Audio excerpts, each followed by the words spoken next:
Computer. All right, we're recorded. So, thank you guys for like I said, give me your time. Like I said, I'm gonna keep this as short and sweet as possible. The one thing that I would say, I don't know if I would call this a concern, but the one thing I really want to stress is that when it comes to sales and when it comes, it's not even necessarily sales, it's more about persuasion. And when it comes to that, a lot of the things that we'll be talking about are very easy to overlook or very easy to be like, oh, that's not a big deal. I would say it is probably a much bigger deal than you think.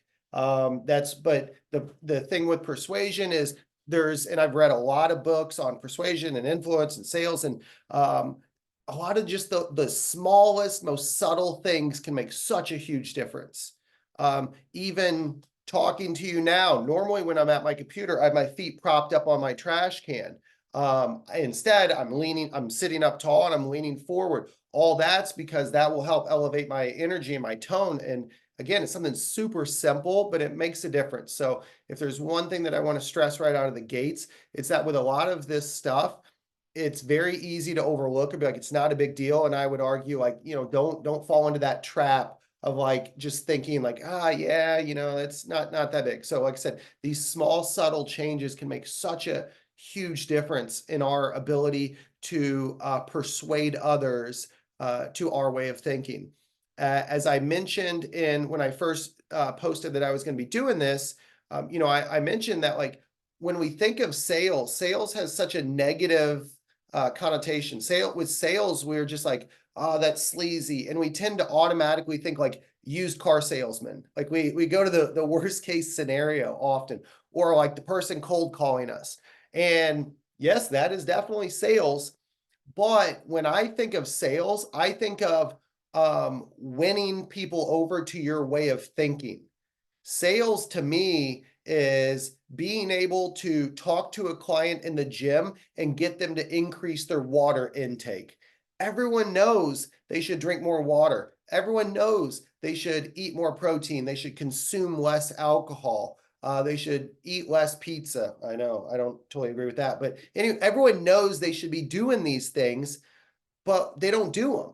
And so it's not really it's our part of our job is to persuade people to do the things that they know they need to be doing. And a lot of that, again, it's so when we think of sales, don't think of just like it's not all about dollars and cents or just like I said, getting someone to buy something. It could be getting them to foam roll like you've told them to do 100 times and they haven't done it yet. It's like, well, maybe we should take a different approach. It's getting them to do their stretches, getting them to go for a walk, getting them to keep a food journal.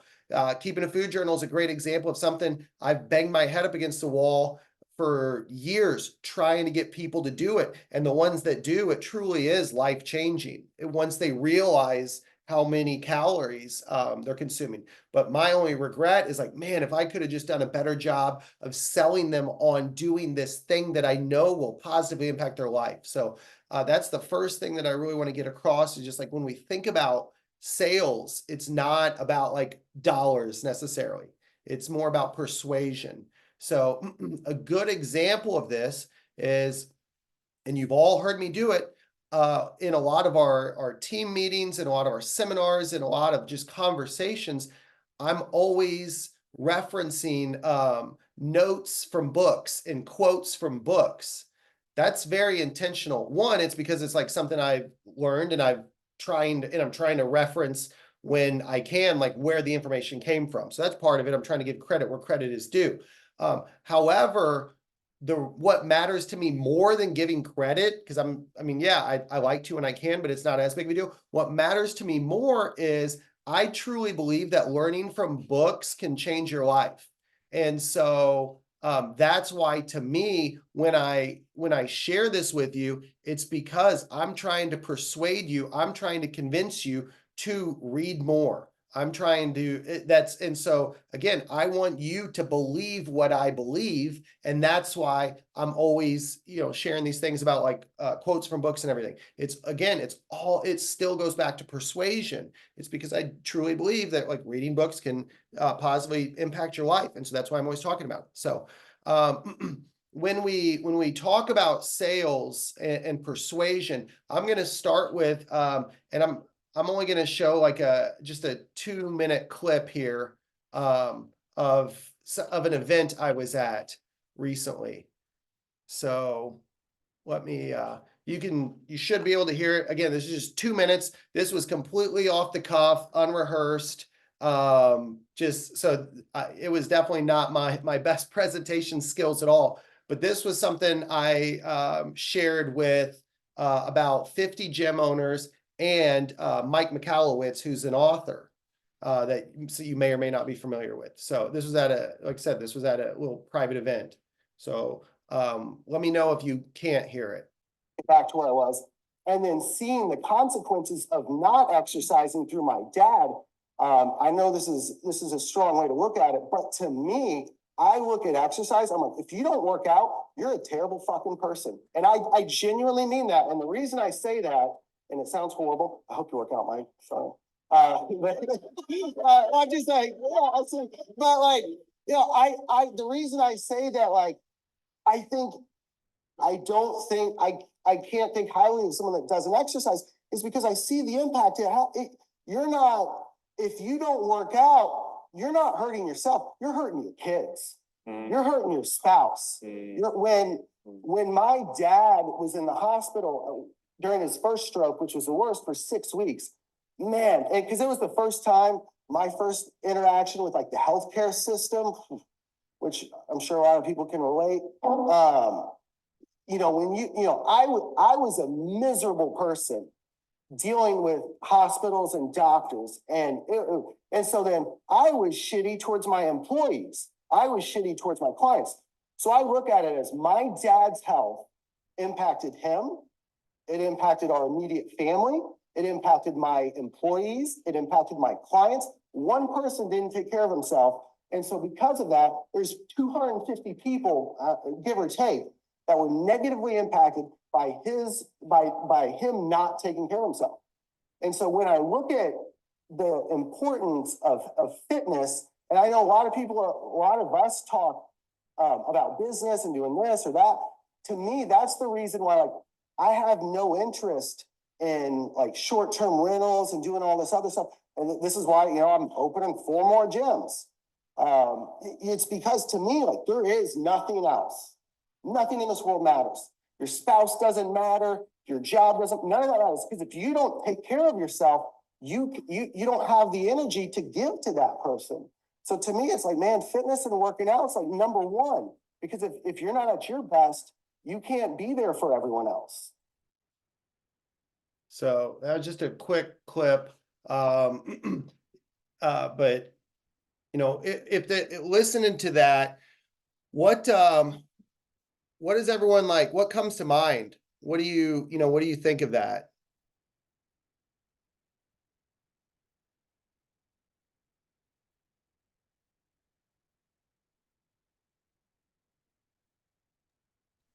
I think that it's like an emotional evocation. Like, obviously, it plays on someone's emotions. It's very visceral. It's obviously, anecdotal to say that, it's obviously hitting close to home in that regard. So I think it's, suppose like powerful in that way, right? It's got a very real tone to it, of course. Okay. Let me ask you something. And you guys can just nod, you don't necessarily have to answer. When I told that story and talked about fitness and how important it is, do you guys believe me? Like, was that believable? I thought so. And that's intentional. And that's really the first thing that lays the foundation of everything we're going to talk about right now. What that is what I was trying to demonstrate with that video was that I have a deep conviction for the product being sold. And the product is personal training and strength training, if you want to be a little more generic. I have a deep conviction in fitness and exercise, and in particular strength training. And that's what I want to talk about today, is having conviction. I think when someone hears that, they're like, man, this guy, he believes in it. He believes in working out. He believes in exercise. And I think that the key to successful sales is having a deep conviction in the product being sold. All right. Sales, again, replace sales with persuasion. It doesn't mean necessarily monetarily, but it's, I have a deep conviction in the product or idea being sold. That is the key. That is foundational. That is number one. It doesn't matter how good the product is. It doesn't matter how good the service is. It doesn't matter the value. If you don't believe in it, what makes you think the person you're talking to is going to believe in it? And so it's all about conviction. The way you talk about strength training, the way you talk about exercise, the way you talk about making nutritional changes, that will help to indicate your level of conviction. And if you want to think about it in another way, the best salespeople in the world are true believers in whatever it is they're selling. Again, whether it's keeping a food journal, eating more protein, working out, going for a walk, strength training, whatever it is. The best salespeople are true believers in what it is they're selling. So another good example or another good point, think about, and this just goes to show how like not everything, but almost everything we do is so intentional. Why do you think we share good news at the beginning of every single meeting? Why do you think every single meeting, we've done it for years, we share good news at the very beginning? It's the very first thing we do. The reason is, it's because I want to make everyone on our team true believers in what we do. That's the whole point behind it. Like, yeah, it's good to hear good news, but it's more about, I want everyone on our team to believe what I believe.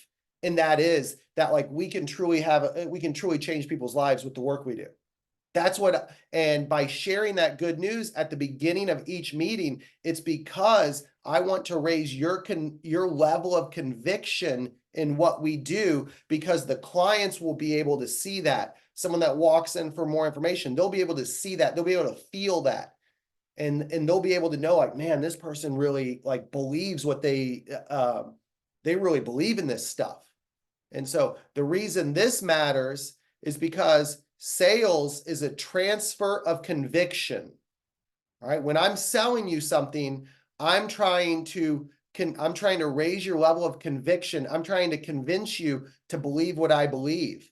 So this is important, that this is important that you have conviction, because if you don't have conviction yourself, you can't transfer it to others.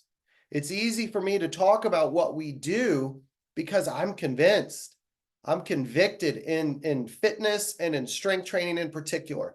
I am 1000%. There is nothing you can do to convince me that strength training won't benefit people. I literally just played a clip with my wife sitting here listening, saying that working out is more important than your spouse. And I truly believe that. And I believe that because of the reasons I said. If you don't have your health, you can't give to others. You can't be there for others to help out. Like, to me, that is conviction. That is, I believe 1000% in what we do.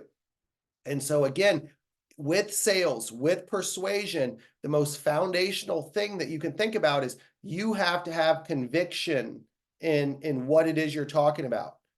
So the reason that this is important is because when you have the belief and the conviction, when that's so strong that you're transferring it to the other party, or to the client or potential client that you're talking to, it will help overcome their fears and doubts. Think about how many people, are interested in the gym and they just don't do it. Everyone knows. We have people that I'll talk to that they're like, my doctor basically said I'm going to die if I don't start working out, and they still don't do it. Like, that's insane to think about, but that's the hurdle. That's the fears and the doubts that people often have to overcome, or that we have to help them overcome in order to get started. So in order to help them overcome those fears and doubts, we have to transfer that conviction that we have the solution for them. We have the answer they're looking for. All right. So again, this all begins with conviction. This all begins with, like, you have to believe in what we're doing in order to transfer that.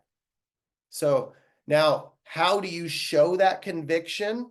There's really three different things in particular that I think of when it's like, how do I convince someone? How do I show someone that this is the way, this is the answer, this is the solution? So the first thing I would say is, and I kind of lump these all into one, your energy, tone, and body language.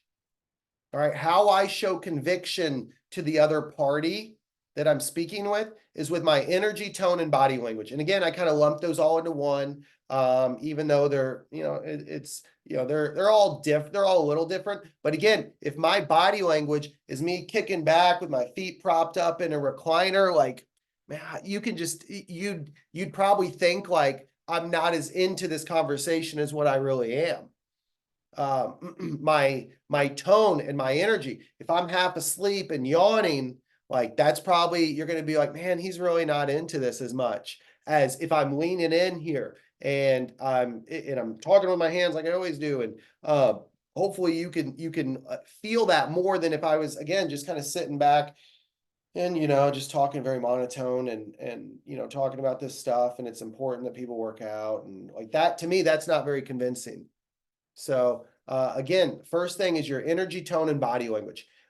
When you're talking to someone on the phone, like, don't have your feet propped up, like, sit up straight, don't be leaning back, relaxed. You want people, this is weird and something I don't understand. If you're smiling on the phone, you can tell on the other end.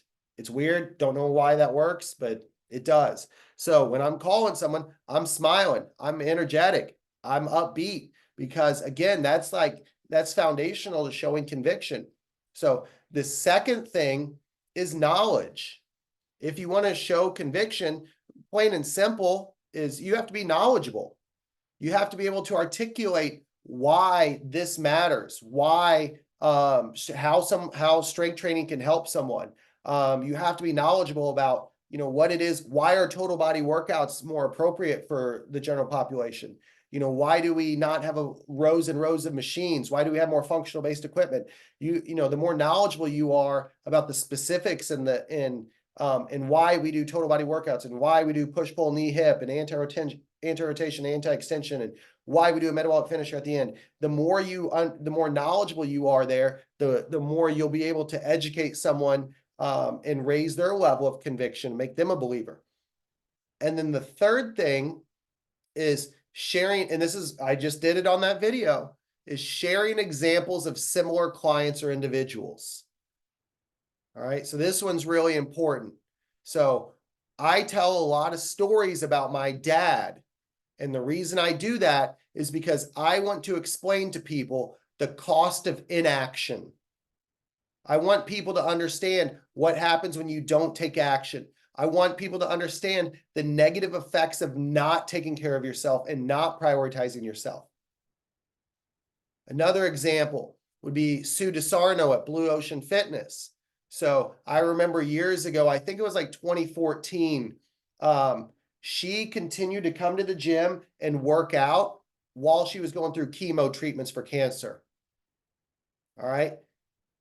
Helping her go through that it's a story that I keep in my back pocket that I can use when I need to. So if someone's going through some health issues, I can confidently say, we've been down this road before. We can do this together. I've been there, I've done that, and we can do it again. Bonnie at the Baldwin gym, who I feel like she's the only person that's been to every Owley gym in town.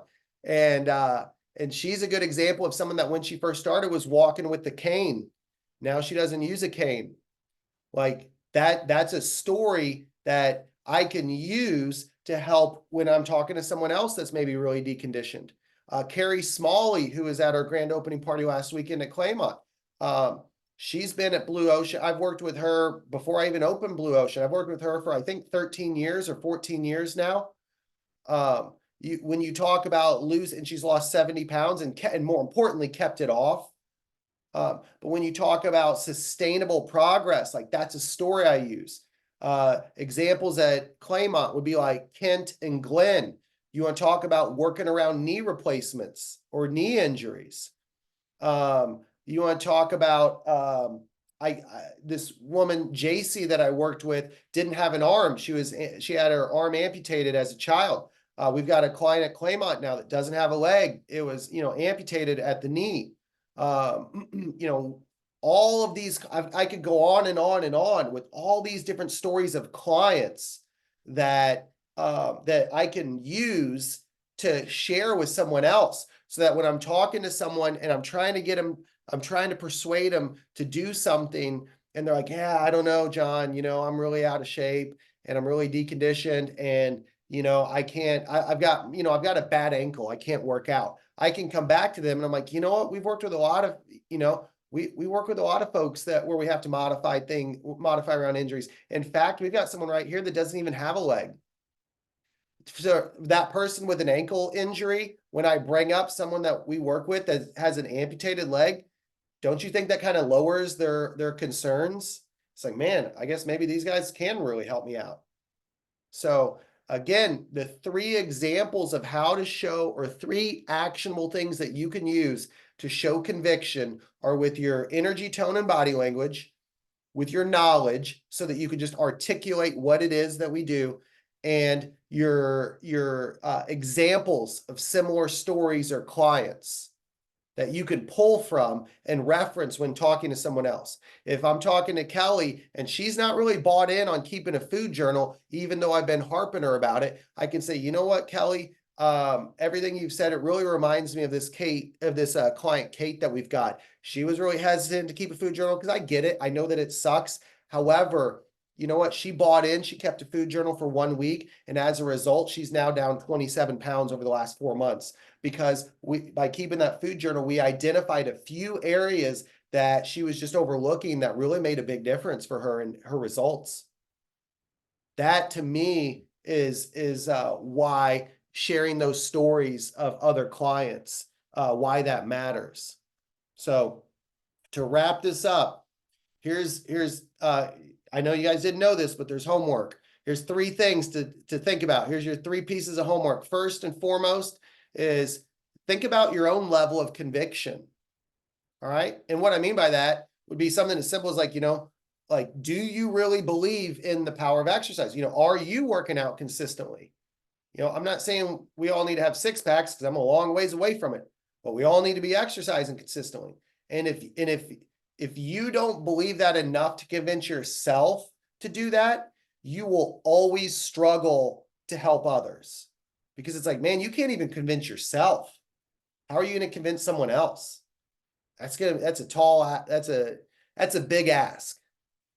So that's the first thing of homework, is just take inventory of your own conviction and identify, are there opportunities for me to improve? And then the second thing is to come up with a list of clients or former clients or people that you can use as examples. So I've mentioned, Brogan's writing notes here. Donna has her leg amputated. That's a great story that he can use. He's now worked with someone that has an amputated leg. Kent, Glenn, 2 people that have had a bunch of knee issues. Bob Jenkins and his 8 spine surgeries. He's the only person I know that's had 8 spine surgeries.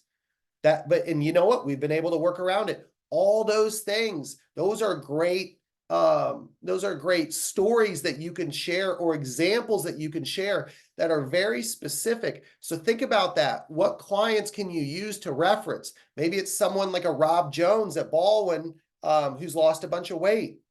Think about those clients that, at each location and the things that they've been able to do. You want to come up with a list of clients that you can use as examples. And then the third thing I would say, and this is what ultimately matters, is put this into practice. And so my challenge to everyone would be to have 25 conversations with clients or potential clients.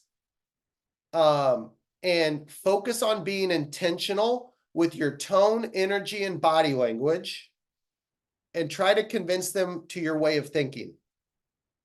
That person that you know needs to drink more water, have an intentional conversation with them to try to talk them into drinking more water. That person that you know needs to go for a walk on their days they're not at the gym. Heck, it's beautiful out right now this time of year. It ain't going to get any easier than now. Be intentional about it and have a conversation with them about going for a walk. Have a conversation with that client that knows they need to do stretches from home, or know they need to work on their balance, or again, keep a food journal or whatever it is. Try to have 25 conversations with clients or potential clients. We're making a lot of phone calls to potential clients right now. Just call, to me, there's no better practice than calling up random strangers that you don't even know. And it's just like, hey, can I help convince them that they need to be working out? Even if it's not with us, that's okay. We can still have an impact on people that never pay us $1, and I am totally cool with that. But again, try to have 25 conversations and then share the results, either in like chat or Slack, so the rest of the team can learn. That will add a little bit of accountability for you, which we all need accountability. But then 2, that will allow you to learn from others and others to learn from you. And it's a two-way street. And that's how, as a team and organization, we get better when we're all working together. But have 25 conversations. Again, it doesn't have to be about anything specific. It's just about 25 conversations that you're convincing someone to do something that will benefit them. All right. And then share the results. So everyone, you don't have to share all 25 at once. Maybe it's like 5 at a time. But share those results so that everyone can see. Again, it will add more accountability and it will help you out.